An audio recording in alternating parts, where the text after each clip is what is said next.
বাংলাদেশ সরকারের সমালোচনা করবে আর সেই দেশটার সাথে সম্পর্ক ভালো হবে, এটা মনে করার কোনো কারণ নেই। অভাবনীয় উপহারের বার্তা দিয়ে তারেক রহমানের ভারত সফর নিশ্চিত করতে চায় ভারত। আসলে এমন কোনো অভাবনীয় উপহার কি বাংলাদেশ পেতে চলেছে? কি সেটা? শেখ হাসিনার প্রত্যর্পণ? নাকি তিস্তার পানি বন্টন চুক্তি চূড়ান্ত করা? কি একটা, কোনো একটা কিছু একটা দিতে হবে। শেখ হাসিনার মতন এমনি এমনি বছরে ২ বার ৩ বার করে দিল্লি যাওয়া, এটা চলবে না।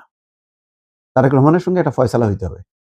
কি ফয়সালা সেটা ভারতকে হয়তো ঠিক করতে বলছে। বল এখন ভারতের কোর্টে, মোট কথা। যে ঘটনা ঘটাইছে তারা, যে এত অনুরোধ উপরোধের পরেও শেখ হাসিনা দিল্লিতে সংবাদ সম্মেলনে ভাষণ দিচ্ছে, সরকারের সমালোচনা করছে, ভারতের থেকে বাংলাদেশ সরকারের সমালোচনা করবে আর সেই দেশটার সাথে সম্পর্ক ভালো হবে, এটা মনে করার কোনো কারণ নেই। তাই যদি হতো তাহলে ইউনূস সরকারের সময় হয়ে যেত। হয়নি, তখনও হয়নি, এখনো হচ্ছে না।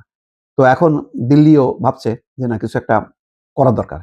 কি করা দরকার সেটা নিয়ে দৌড়ঝাঁপ চলছে, বোঝা যাচ্ছে। ভারতীয় রয়ের প্রধান আশা, তারপরে দীনেশ ত্রিবেদী, ভারতীয় হাইকমিশনার, দফায় দফায় যেভাবে প্রধানমন্ত্রী, পররাষ্ট্রমন্ত্রী, পররাষ্ট্র উপদেষ্টা সবার সাথে বৈঠক করেছেন, স্বরাষ্ট্রমন্ত্রীর সঙ্গেও, সব মিলায় কিছু একটা করবে তারা। কি করবে বোঝা যাচ্ছে না। আর এটা যতক্ষণ না করছে ততক্ষণ পর্যন্ত কিন্তু জটটা কাটবে না। জট কাটার দায়িত্ব এখন তাদের।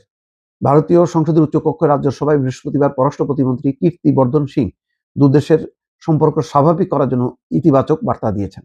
তিনি এক প্রশ্নের উত্তরে বলেছেন, আন্তঃসীমান্ত যোগাযোগ প্রকল্পগুলো নিয়ে ভারত বাংলাদেশ সরকারের সঙ্গে কাজ এগিয়ে নিয়ে যাচ্ছে।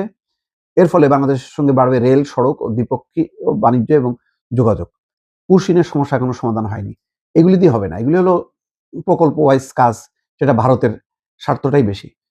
রাজনৈতিক মহল বলছে, ভারতের ঘোষণা থেকে বোঝা যাচ্ছে ডক্টর ইউনূসের 18 মাসের শাসনকালে দ্বিপাক্ষিক বাণিজ্যের ক্ষেত্রে যেসব বিধিনিষেধ ভারত চাপাতে বাধ্য হয়েছিল সেগুলি উঠিয়ে নেওয়ার কথা ভাবছে। অর্থাৎ ওই যে স্থলপথ দিয়ে যে বাণিজ্য যেটা বন্ধ করছিল, যে সমুদ্র পথ ছাড়া স্থলপথে ভারতের বন্দর ব্যবহার করা যাবে না, সেটা উঠায় নেবে। তো সেটাও ভালো। কূটনৈতিক মহল মনে করে হাসিনার প্রত্যর্পণের ইস্যুটি খুবই জটিল এবং আইনগত প্রক্রিয়া। ভারতেরও এ ধরনের বহু প্রত্যর্পণের অনুরোধ বিভিন্ন দেশে বছরের পর বছর আটকে রয়েছে। তাই এই ইস্যুকে এড়িয়ে দ্বিপাক্ষিক সম্পর্ক নিয়ে দ্রুত আলোচনা শুরু করা জরুরি বলে কূটনৈতিক মহল মনে করে।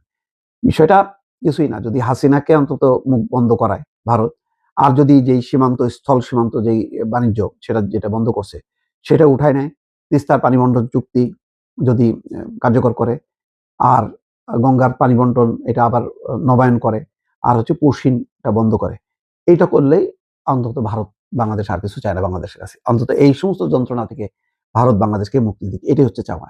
এই চাওয়ার কোনো একটা পূরণ হবে না আর প্রধানমন্ত্রী তারেক রহমান ভারত সফর করবেন, এটা মনে করার কোনো কারণ নেই।